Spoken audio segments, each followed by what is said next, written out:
everyone, my name is Katrina Kibben. I'm the managing editor of Recruiting Daily, and I am here today with two very special guests for this recorded webinar. So we don't traditionally record webinars, but we had some scheduling difficulties. So I'm really glad to be able to get these guys together in one place to talk about a topic that is really, really important to HR technology and kind of figuring out your tech stack, but one that pretty much no one's talking about right now. And that's middleware. But before we jump right in, let's have each of our guests today introduce themselves like they need an introduction. Bill, why don't you go first? Tell people a little bit about you. Hi, I'm Bill Boorman. I'm the Managing Director of Innovation and Technology for Recruiting Daily and the founder of True Recruiting Conference. I'm also advisor to a bunch of startups like Rollpoint and work on integrations with some global organisations. So this is, for my sins, one of my expert topics, if you want to call it that. Absolutely. Tincup. Sure. Wiliam Tincup, president of Recruiting Daily, and I also, like Bill, advise a lot of startups, Rollpoint being one of them, and happy to hear. It's a great topic. It's a topic that buyers and users of software should be talking about more. Absolutely. And of course, want to give a big shout out. Both of them mentioned Rollpoint, but I will give the explicit shout out to Rollpoint. Thank you for sponsoring this webinar. Be sure to check them out if you're interested in learning more about middleware. All right. So, Bill, why don't you give us a high level of what middleware is and why it matters for the average, HR practitioner?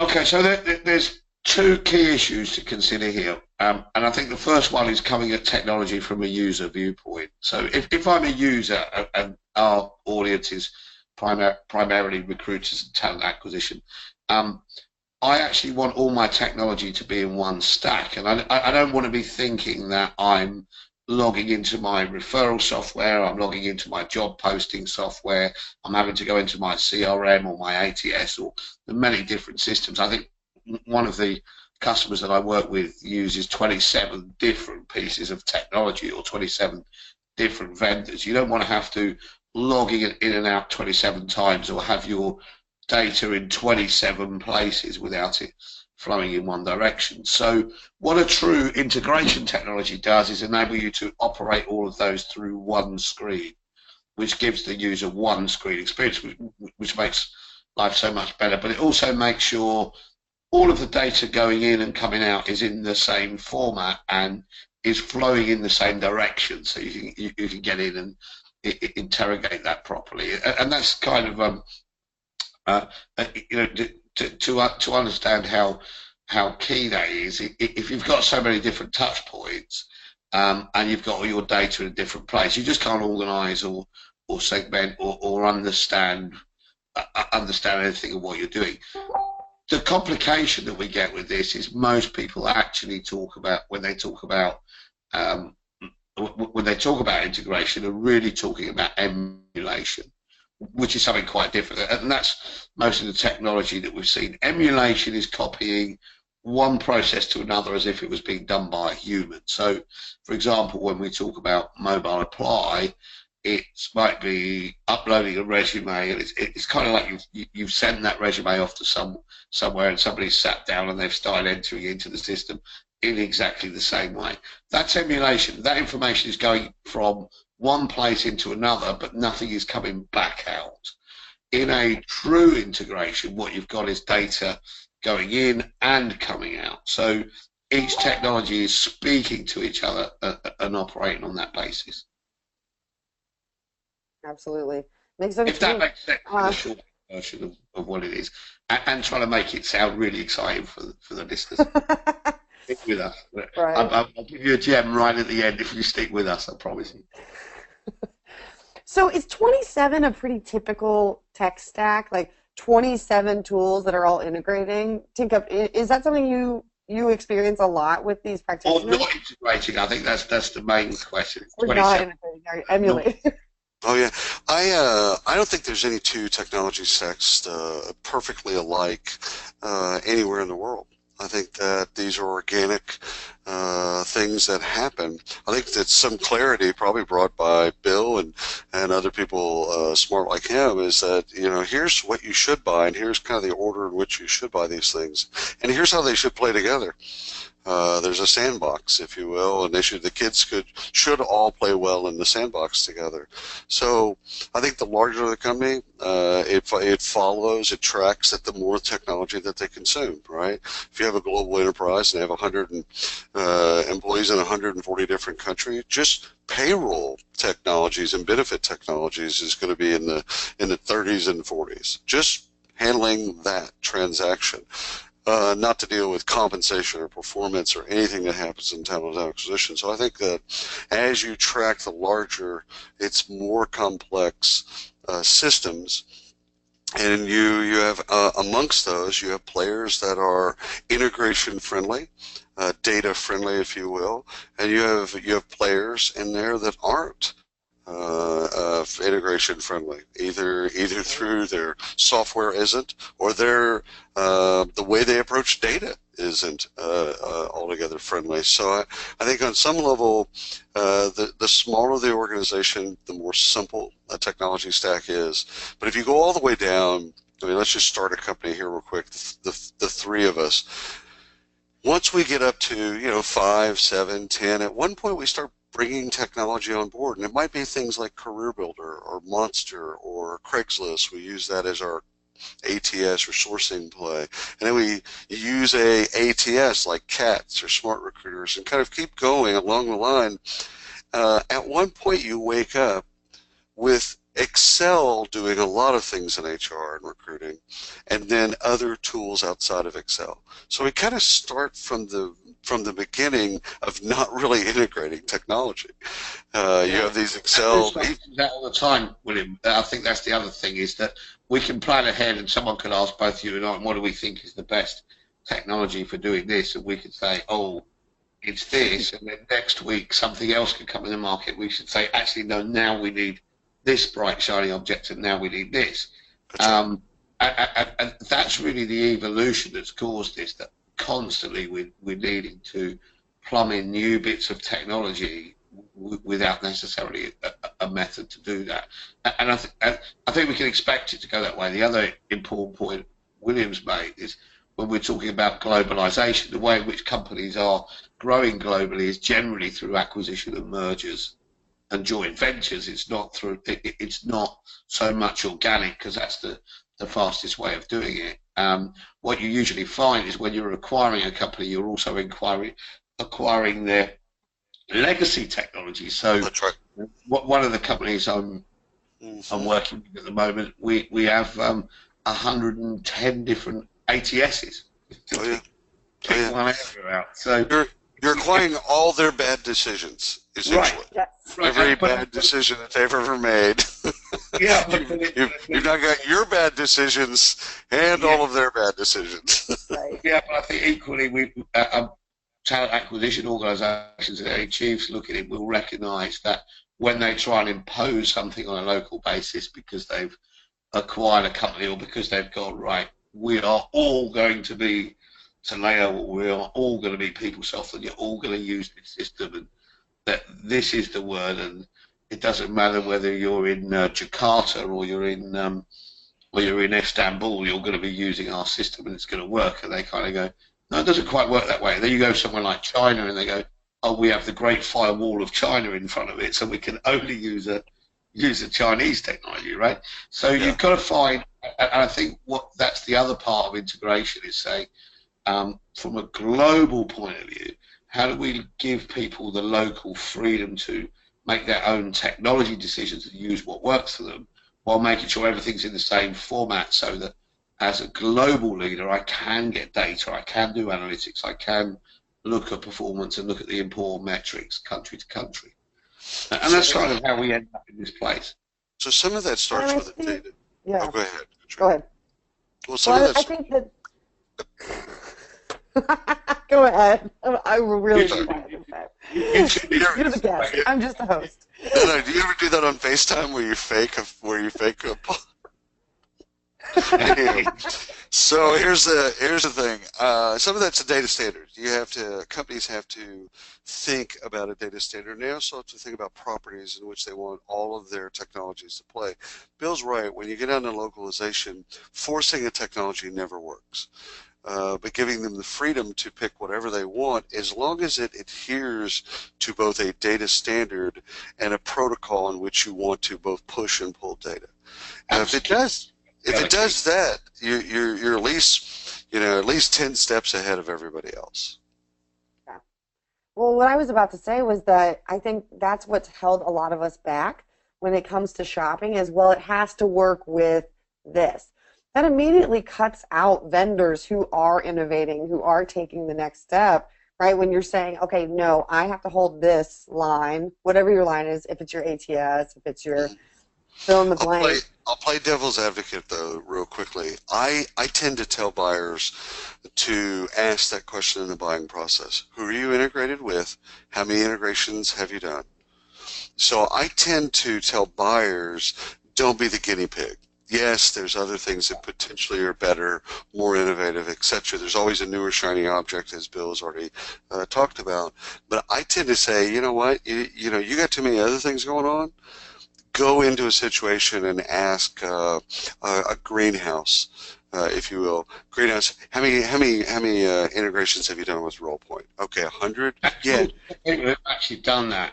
I think that's the other thing. So what the situation that you've got, and we've seen this, particularly that it's really apparent in the mobile industry, is becoming increasingly apparent in the HR technology space. Is it's not all of the not all of the players or stakeholders have their interests aligned. So it's not necessarily in the interest of one technology to play nicely with another. Sure. It's better to say we have a solution for that, or we can build something to do that, rather than say let's plumb everything together. So I think the key is, one of the keys is how you as a talent acquisition team or buyer view vendors. One is not to view them as vendors but view them as partners. The other one is to bring everyone together as early as possible and say we want to buy this as one technology. We understand that there might be 20 of you different parties involved in that. You need to go out and figure out how you're actually, you need to go away and figure out how you're going to do that. You need to play nicely. The API thing, Bill's open API key to that. You're scratching around the edges of where it really hurts for practitioners, because at the end of the day, who funds integration? So it's not a question of who's going to get the most benefit out of it. The more integrations is tied together, the more we can actually do some form of analytics. Like what most people don't get about an analytics package within a particular application is it's always good, but it only measures what's within the four walls of that particular application. Yeah. So yes, you'll have analytics inside your screening play, inside your assessment play, inside your ATS, whatever, but it doesn't go any further than the four walls. So we know that if integrations happen, data flows to and fro as it should, we can get analytics on a much larger scale. We know who benefits from this. This is painfully obvious. The organizations that buy and fund all these things benefit from it. But what we've never done a great job of is who funds this. Does the practitioner fund it who gets the benefit? Do they fund it? And if so, how do they budget for this? And if they don't fund it, is this a part of what vendors should be charging for? And is it baked into their license fee, etc.? Well, I think that's what comes down to the open API, and how easy it is to integrate. There'll always be a little bit of technical work on both sides, but how easy and what's the history of it? What's the history of integration? So, for me, in terms of funding, it's got to be included. The integration is part of the customization. There may be some cost involved in customization of technology. That should be a shared cost and shared risk, particularly when you're talking about a SaaS software where the revenue, the benefit is if you get that bit right, you get baked in properly, you're going to get recurring revenues year after year. So For me, for me that's where it's got to sit, is where it's a shared cost, which is included in the customization piece. I think when you're looking at any software, really, there's three levels of what you want to be able to do, and the first one is customization, and a big part of customization is integration. How does this work with the other technology that I've got? The second one is workflow. If I'm going to plug something in and I'm going to integrate it, how does this change my workflow? If it doesn't really change your workflow, you're buying a luxury extra, you're probably wasting your money. But if it's going to change your workflow, how's the data going to move? And I think the other bit that people really have to think about when we talk about integrations are the human aspect of integration. If we change the flow of data, how does this change the work that gets done, or the way in which tasks and work get delivered? And what does that actually mean to people if we're going to start getting some level of adoption? Because we're seeing pretty clearly, I think, we've just come out of the HR Technology Jamboree, or we could call it the HR Technology Jamboree Part 1 in Chicago, and we've got Paris coming up, and I've been in Johannesburg and various other places looking at the equivalent HR Technology Jamborees. And I think we're seeing talent acquisition and HR falling into three clear stacks as to how we're setting things up. We've got pre-apply, which is everything from your external sourcing, dynamic profile, mobile apply, career site, landing pages, referrals, anything which involves the branding and the bringing of people in up to the point of when they apply.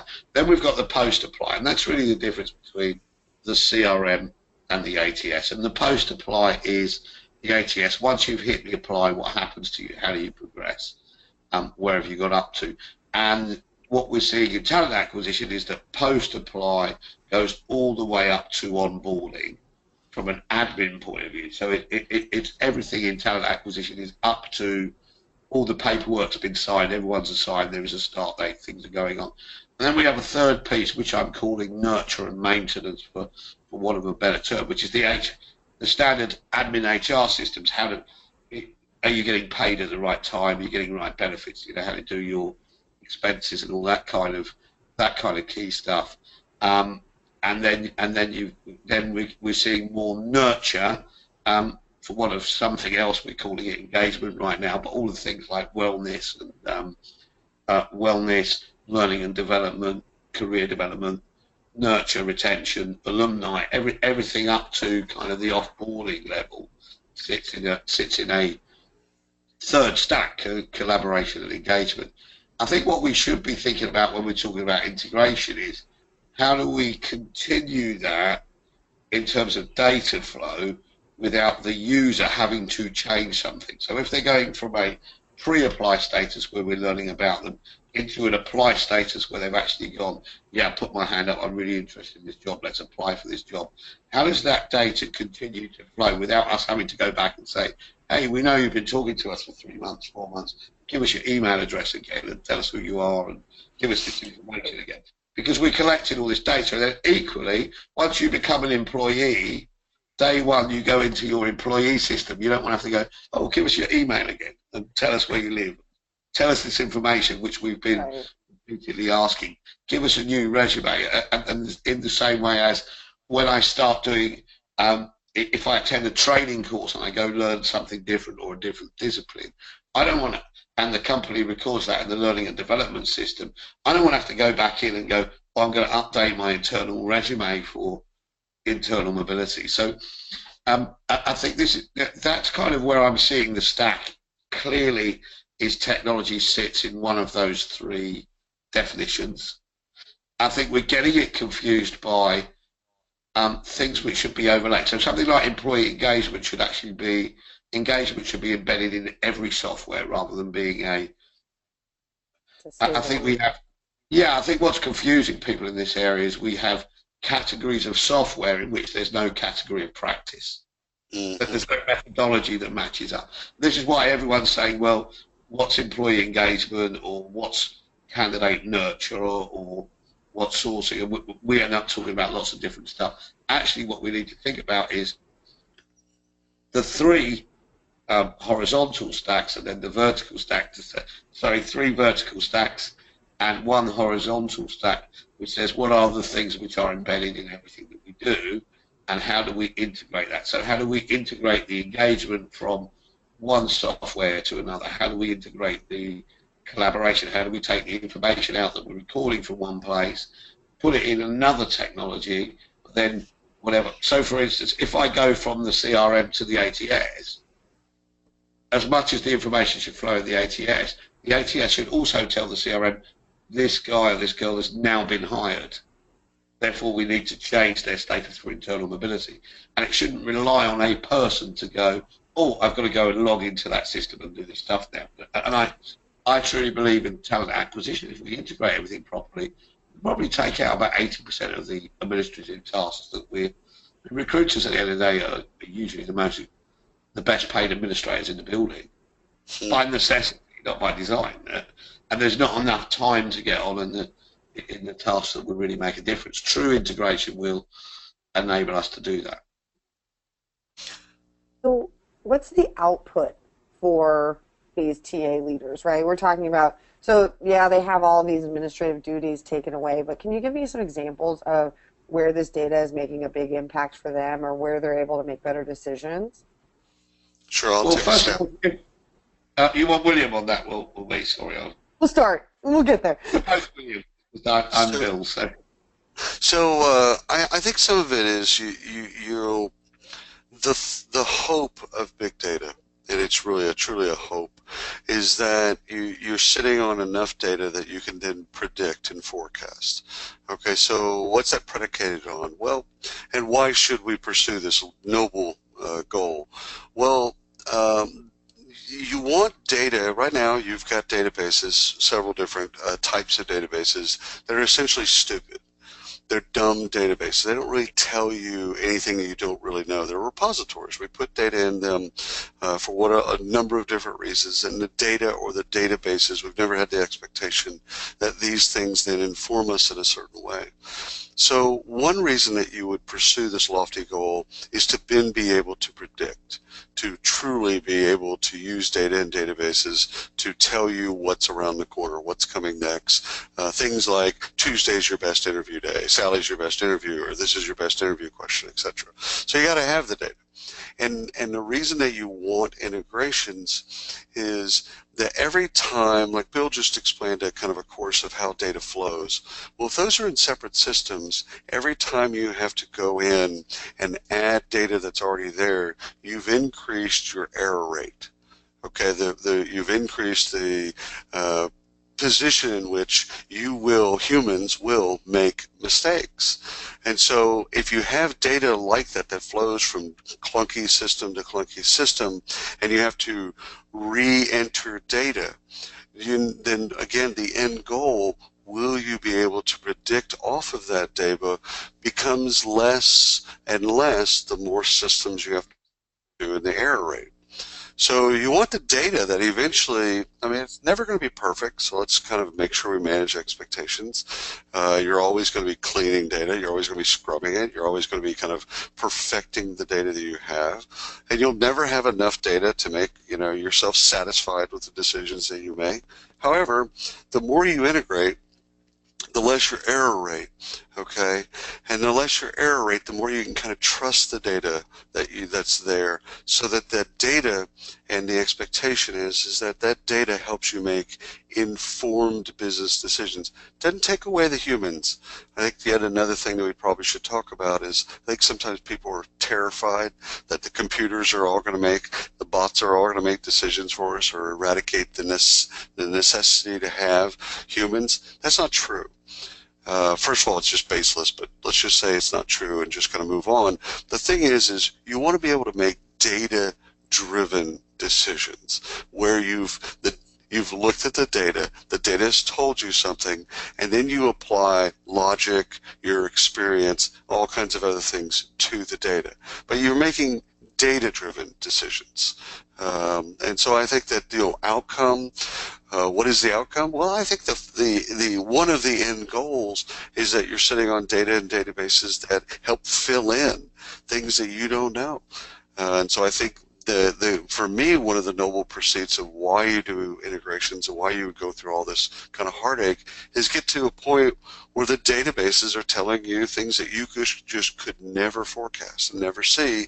And in order to do so, you want as good a data as you can possibly get so that you can do that.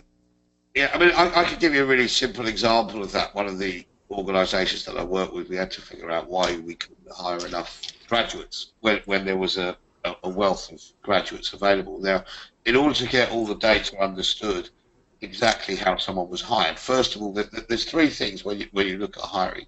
One is, I've never been to an organisation where people understand how people get hired. They really see the talent acquisition team as a group of Harry Potters, or Harriet Potters, and we suddenly go, Expelliarmus, and 10 people turn up on Monday and go to onboarding, right? That's the way the magic happens. And when I sit down and say, how do people get hired, I can always be told on a top level when there's a first interview, a second interview, a screening test, video interview, and assessment. But when you say to people, so, okay, how does that actually happen? Tell me how that happens. So for graduates in this particular organisation, and this isn't unusual, there were 52 touch points and 48 people involved in that. And that could be, you could say, well, there's an interview, first interview. When you say, how does a first interview happen? They'll go, somebody from the admin team schedules it. They go in the diary room, they talk to the person who organises the conference room. They confirm the conference room, you book the time. The confirmation email goes out to the candidate. They reply. It goes to the line manager's PA. The line manager's PA puts it in their diary. And these are all the different touch points that go on, which are very rarely joined up. What that means is when you get a blockage, it's very difficult for you to say, this is why we can't hire people. This is why we can't meet our time to hire. And in that particular case, it actually took 3 weeks to get all the data out. And we had to go into 4 different systems, including diary systems and Outlook and stuff like that, and manually extract that data. Once we did that, we could fix the problem in 5 minutes. Once we looked at all the numbers in a line, we could see that the reason we couldn't hire enough graduates was we didn't have enough interview rooms. So we either had to, because there was a schedule by which you could order interview rooms and they got booked and that kind of stuff. Very difficult to see what the problem is. I think the other thing is it creates time. I think we don't give out awards, and I think it's something at Recruiting Daily we should look at. We don't give out awards for recruiter experience. We all talk about candidate experience and how important that is and all that kind of thing. But if the recruiter experience isn't right and there isn't enough time to do things, the candidate experience is going to be poor, the hiring manager experience is going to be poor, and so on and so on. And I think the recruiter experience part of having enough time to do what's being asked of you is what's pushing this to a tipping point. Mm-hmm. More and more of our recruiters in talent acquisition have very little control over the technology and the processes that they work to, their method of working. Very little freedom over determining that. That's something that's a C-suite decision, or certainly the C-suite of talent acquisition. Very little involvement in the, if any, in the technology that they buy and how it plumbs together. But are being asked to do more and more and more. They're being told, candidate experience, you need to give feedback, you need to increase the volume of hires, you need to reduce the time of hire, you need to do more stuff. We're piling more and more stuff onto already overloaded front end. We need you to create content, we want you to tweet, we want you to be the employer brand ambassador, all this kind of stuff that we're loading more and more on our recruiters, that actually what we need to look at is say, okay, if we break your job down, 80% of what you're doing is things which A, you're not very good at, and B, you don't like very much, which is the admin, the scheduling, the logistics of people, the talking to hiring managers, the chasing of resumes and finding out what's going on.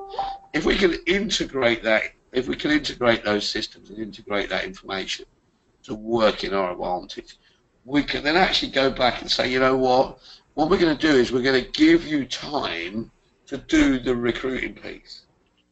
Automate everything through, I call them cobots, so collaborative robots. So it's automating a lot of the process, whether that's sourcing, searching, scheduling, using things like video interview, whatever tools we're using to make sure they work together seamlessly. It means we can actually say, you know what, as a recruiter, you can go back to what it says on your business card.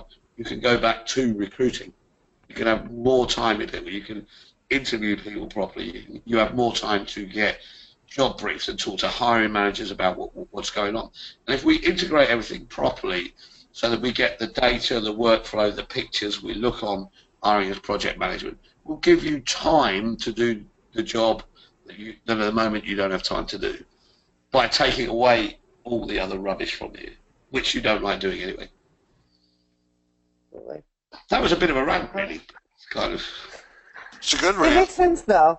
Yeah. No, I think it definitely makes sense, and the more that we can do to save recruiters time so that they actually have time to recruit, I feel like the recruiter we're actually experience contributing to the bottom line. Yeah, step Yeah, aside, recruiter experience awards.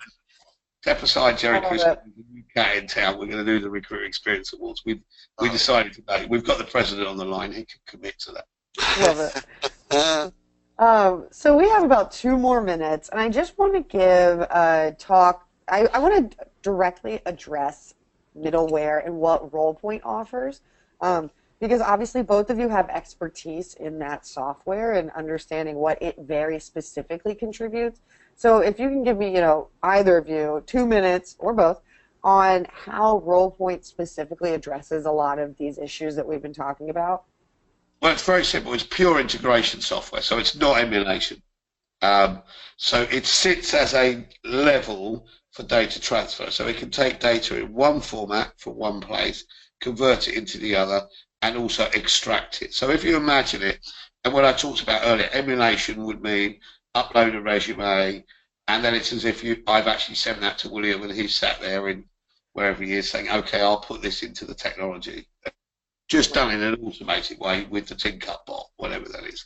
Now imagine that actually we're not doing that. What we're doing is taking the information and putting it straight in the other software. But if something happens, so if I'm in the ATS and I get to second interview or I get hired, the data is coming back to affect the operation of the CRM that said, or the referral system that says this person that got recommended got hired. So what it does is it's a translator for data. It's like a Google Translate for data or information to make sure that both systems can understand each other and are speaking the same language. And it's an operating system that says these are the things that need to happen in these two technologies if this action happens. Like if this person gets hired, these are the things that need to happen in the payroll or the HR system. That's really what Rollpoint's developed better than anyone else. And it's it sounds complicated. It's actually a piece of code. It takes you about 30 seconds to carry out that integration because they've already done the hard yards on 20 or so different ATSs and technologies. So I recommend you go and have a look at it. More importantly, I recommend you try it, 'cause when they tell you how easy it is, you're not going to believe them.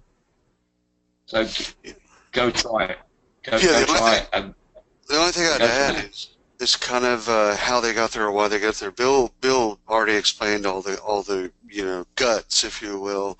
But if you look back at the heritage of Rollpoint, they started externally trying to solve one of the holy grails of HR, and that is what is a referral. A referral from your top talent.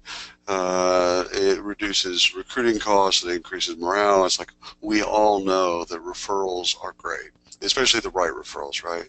So when Rollpoint first started, they pointed the gun there to try and solve that. But what they found through their own clients and also some of their own innovation is that there's yet another place in the organization that needs this, and that's internal mobility. And it's just as important, and turns out companies aren't that great at internal mobility.